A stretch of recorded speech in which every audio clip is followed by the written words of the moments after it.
Good day to you, gentlemen. Tell me, young lady, to what do we owe this pleasure? Please do be brief. We do not have very much time on our hands. As rectors of this university, we have serious matters to attend to, and our time is precious. I have heard you wish to meet the owner of the train that is currently in your station. May I know the reason for your summons? We are surprised that your train has not yet left, miss. The situation is most regrettable. The rules do clearly state that trains are meant to come and go and not remain stationary at a platform. Trains should first stop, then subsequently leave. That is the rule. We agree then, dear colleagues, that what we're dealing with is deviant behavior. This matter really is cause for concern.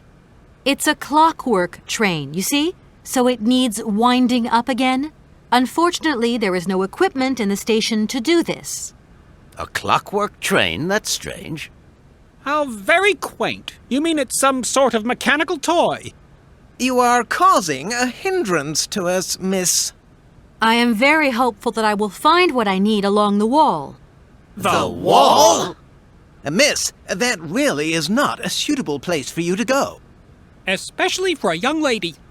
You see, miss, we freely admit that every day we praise the existence of that particular edifice. We owe the integrity of our dear university and the fine education it provides to the wall. It protects us from harm and invasion from the unknown. May God protect us from what is beyond those ramparts, miss. Please believe me. I don't have any choice. I must continue my journey. Such a decision is a correct one since it's in line with regulations. Thus, your train will indeed be able to leave. And consequently cease to obstruct our station. I haven't introduced myself. My name is Kate Walker. Walker, haven't we already had a Miss Walker? Ethnology Masters, September 1953, if my memory serves me correctly. Perfectly well, my dear colleague. But if I may be so bold, it was a Mr. Walker and not a Miss. It was Bill Walker, sat the June 68 exams. The impudent fool turned up for the oral assessment in jeans, flouting strict internal regulations which explicitly state the required uniform for the occasion. Pure incitement. It was scandalous. Sadly, we have seen worse since. Young people lack all respect of traditional values. Tradition, young lady. One must always uphold tradition. You see, I didn't actually intend to stop here, but the springs of my train gave up, you see? No, not really. You mean to say you're not a student? You have arrived a little late in the term, miss. Enrollment for this year has already terminated. But as rectors of this university and therefore representatives of its highest authority, we could bend the rules a little, if you like. You don't understand. I'm a lawyer from New York, or rather Valladolid more precisely. My client wants to buy out an old mechanical toy factory, but its heir isn't actually dead and is living somewhere in Syberia. I've got to get to him to sign the sales contract. You see? Not really. This is a most peculiar tale. A kerfuffle of the highest order. We have an excellent law school, if you should ever change your mind. Does the name Hans Vorarlberg mean anything to you by chance? Ah, one of the brightest, most idealistic intellects to have graced our university. Hans Vorarlberg. I remember speaking to him once. I was still a student at the time. He just stared at me, lost in thought for a while. He scarcely ever said a word. But how can one forget him? Idealistic? I'll grant you that. But bright? Oh, don't go too far. He was completely incapable of passing any exams. All he ever did was to sit in on lessons, and not many of them either. Paleontology, mainly. He had an unhealthy passion for mammoths, which matched the state of his intellect perfectly. That is to say, prehistoric. Prehistoric? How dare you? A little far-fetched, maybe. But he did have flashes of intellectual brilliance, comprehensible only to high-minded scholars who hold no score by appearances. My dear colleague, your hasty conclusions are somewhat cavalier. My assessment is wholly accurate. The boy was a little odd. You must concur if my father, who was rector of the university at the time, had not shown great indulgence towards him. Hans Vorarlberg would have never attended this establishment. What about the bandstand, then? Is that the work of a deranged mind? Even after all these years, you are still jealous of it. My dear colleagues, I beseech you, let's show some decorum. We have a visitor. What do you want with Hans Vorarlberg, miss? Are you a member of his family? No, not at all. I'm looking for him to clear up an inheritance matter. Is he still here? What? Here? At the university? No, not at all. He left a long time ago. Yes, a very long time ago. The very year I was nominated to this position, in fact. Almost 50 years ago already. The poor soul moved on once he learned all he needed to know about mammoths. Ah, this establishment was never quite the same after his departure, it must be said. You mean to say it was never as bad? All that oddball brought to this university was his misplaced fantasies. Gentlemen, let's try to retain the calm and level-headedness that befits our position. You wouldn't know if there is any Forest Sauvignon here in Barrockstadt, would you? Absolutely. When he says absolutely, he means, of course, absolutely none. What we mean, of course, is that we are absolutely positive there is no Forest Sauvignon here in Barrockstadt. Really? Are you sure? Because I read in a book that Barrockstadt possesses a number of plants. I wouldn't mind getting a hold of some if possible. Out of the question, miss. The assistant rector means to say that our priority is for you to remove your train from our station. Your research will have to wait until your next stop. Yes, that's right. Your train must leave the station immediately, so please refrain from wasting our time in needless visitations. Don't forget the regulations, miss. Don't forget them. Trains should first stop, then subsequently leave. And quickly. Some sailors have agreed to tow the train, but I don't have enough money to pay them. I was wondering if you could help me out. For a while. I could work for the money. Please wait, miss. We have certain confibulations to attend to. That is right. We must confibulate between ourselves. A collegiate decision must be taken. I hope that we are not indisposing you in any way. Why not? If it helps us get rid of that train. My word, that is a fine idea. What do you have in mind, gentlemen? When you arrived here, you must have noticed a splendid bandstand which honors the main university courtyard. A unique piece of mechanical craftsmanship which no longer works, alas. Why, yes, we have very moving memories of its melodies. We're prepared to offer you a financial reward if you can set it working again. With pleasure. What do I have to do? Unfortunately, my dear, time and rust have taken their toll on this university, and our automatons no longer have a spring in their step. You are going to have to be resourceful.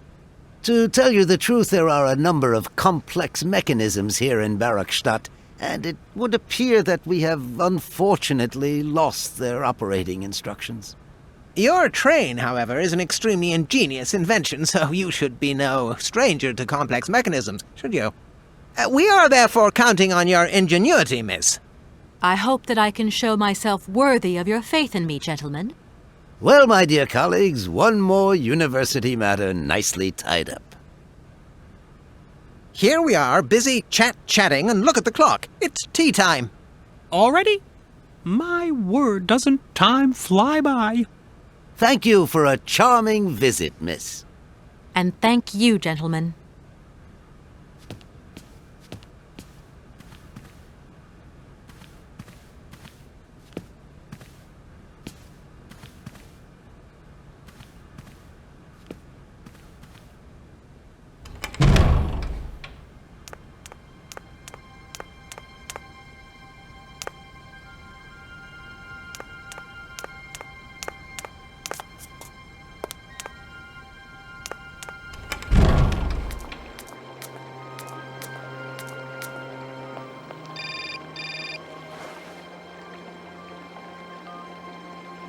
Hello?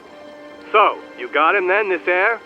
Ah, it's you, Mr. Marson. Good day, and how are you, sir? I'll feel a whole lot better when this whole business is over and the sales contract is signed. Where the hell are you? I'm in Barrockstadt. What? What in God's name are you doing there? It's a magnificent university town. It would appear Hans Vorarlberg once passed by here several years ago. So if he isn't there anymore, then there's no point hanging around. I hear what you're saying, sir, but I have good reason to believe that Hans Vorarlberg is still alive.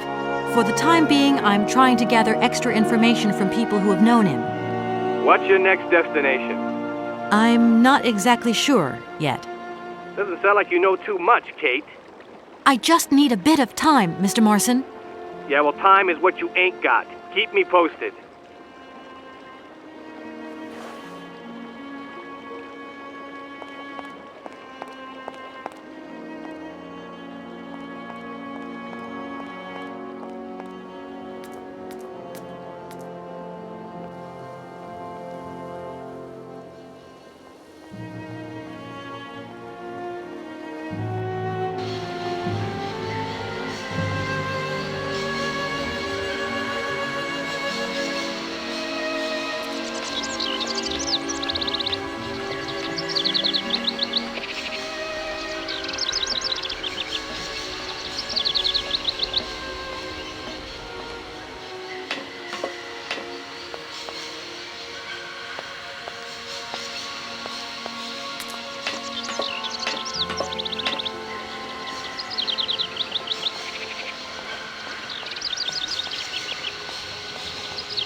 I'm sorry to disturb you. What can I do for you, miss? Where might I find some Forest Sauvignon plants, please? No place round here, that's for sure. I don't know what you're talking about. That stuff's from the Amazon. You know, for someone who knows nothing about the plant, you seem pretty well informed about which mysterious faraway country it comes from. Oh, Amazon, Peru, Papua New Guinea, it's all the same to me. Gotta go. Gotta work. Wait, don't go. You know what? I don't think he was being totally straight with me.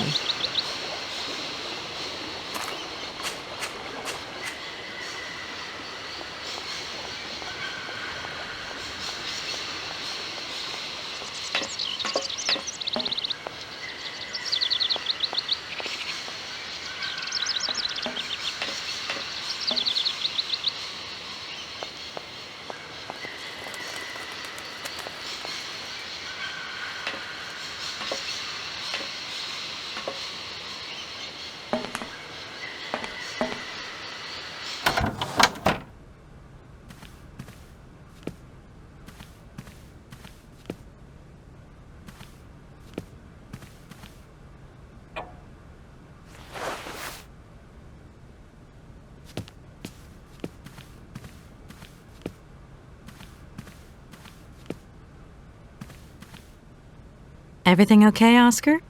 Yes, Kate Walker. I am awaiting your instructions. There's a winding machine further on down there, but we're going to have to shift the train 50 yards. Impossible, Kate Walker. Train Engineer's Instruction Manual, Chapter 3, Article 2. Once the springs are slack, the train cannot move. The train cannot move by itself, Oscar. Only by itself. Oscar, there's no way you could help me find a way to wind the train back up again? Rust awaits my Oscar, the sailors have agreed to tow the train, but they want to get paid for it. I suppose you have some petty cash on board to cover traveling costs? No, there is nothing like that. You will note, however, Kate Walker, that every effort has been made to ensure maximum passenger comfort. Okie dokie. I'll have to sort this one out by myself then. This train might be a wonder of technology, but the engines... I am Oscar? in a while.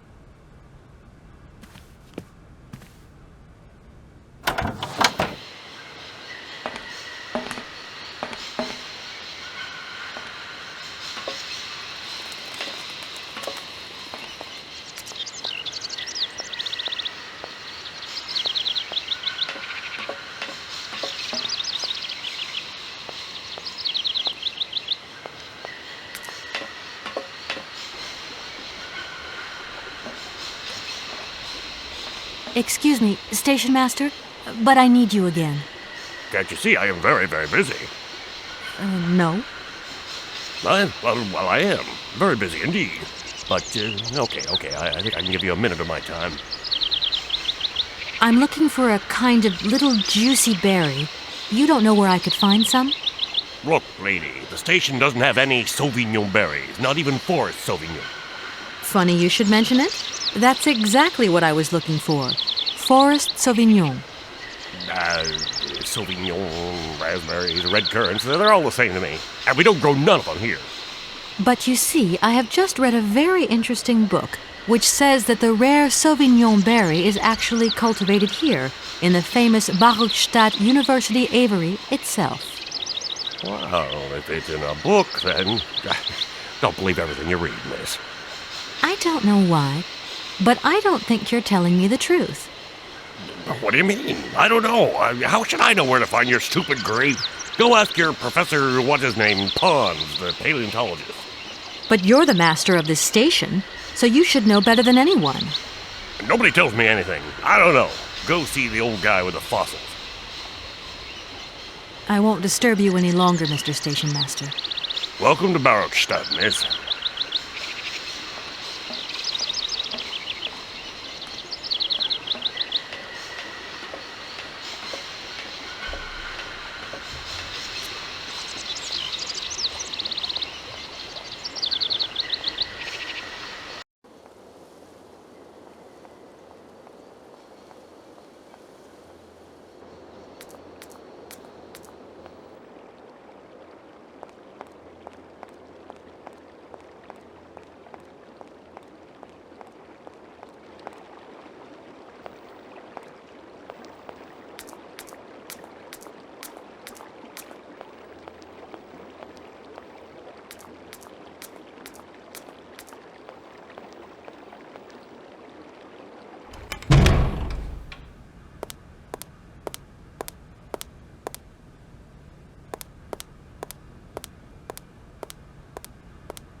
Do excuse me, Professor.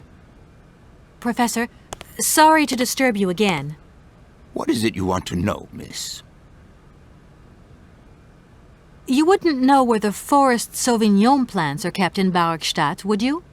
Why do you think there are Sauvignon plants here? I read about it in a book at the library. Try going to see the station master. If such a shrub exists, he will have a better idea than anyone. It's actually he who sent me to you. I thought it a little strange, but he definitely said ask the paleontologist. You're the only one here, aren't you? Yes indeed.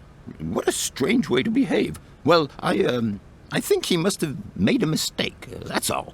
Nobody tells me anything here, and maybe you should ask the rectors. After all, they are in charge of the university. All right, thanks. Sorry? Do excuse me, Professor. Professor, sorry to disturb you again. Professor, I have brought you something that should be of interest to you. Look. What have you got there, then? Let's see. An effigy of a mammoth. But this is Hans' doll, is it not? Yes, of course it is. How on earth did you... Oh, my God. It's in my hands. It exists. It really exists. Please do excuse me. I'm deeply, deeply moved. You see? Your Hans and my Vorarlberg heir are one and the same. This is incredible.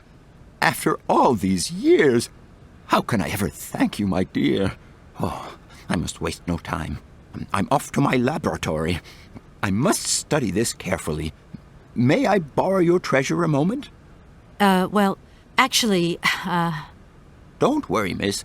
I will take the greatest care of it. But I need to study it.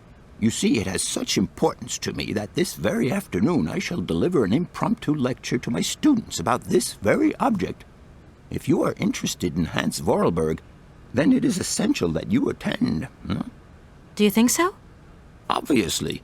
Give me your telephone number and I will call you the moment my lecture begins. I will return you your doll at the end. You have my word.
Gentlemen, forgive me for disturbing you again, but I have a little problem. A little problem, a little problem. Everyone has little problems now, you know. They are kept to oneself, and they don't stop the world from turning. Nor trains from leaving stations. Are you sure there are no Amazon Sauvignon plants in Barrockstadt? Because I have just interviewed the station master and the paleontologist, and what they said really didn't convince me that there wasn't any here. We are quite definite on this point. There are no Sauvignon plants growing in Barrockstadt. You see, miss, the Amazon Forest Sauvignon is a rare shrub that requires very special conditions for growth. That's right. Conditions that are very hard to reproduce, believe you me. Difficult, but not impossible. Fortunately, our garden has proved very successful. Your garden? So, there is a garden in Barrockstadt? Oh, the garden. Well, if there was one, it would be only a little garden hidden behind the station. But our station master would be very proud of it. He would take very good care of it, too. Everything would grow marvelously if we were able to cultivate it at all, and it would be all down to his gardening prowess. And we would be proud as punch. And we wouldn't forget the role the paleontologist might play in this. What's the paleontologist got to do with it all? Without him and without his laboratory, how would we make the wine, do you think? And it would be good wine indeed, my dear colleagues, would it not? Oh, yes, a delightful balm to soothe away our long hours of toil and our heavy responsibilities. We would wait impatiently every year for the arrival of the year's produce. So, if I have understood you correctly, there are indeed Sauvignon plants in Barrockstadt.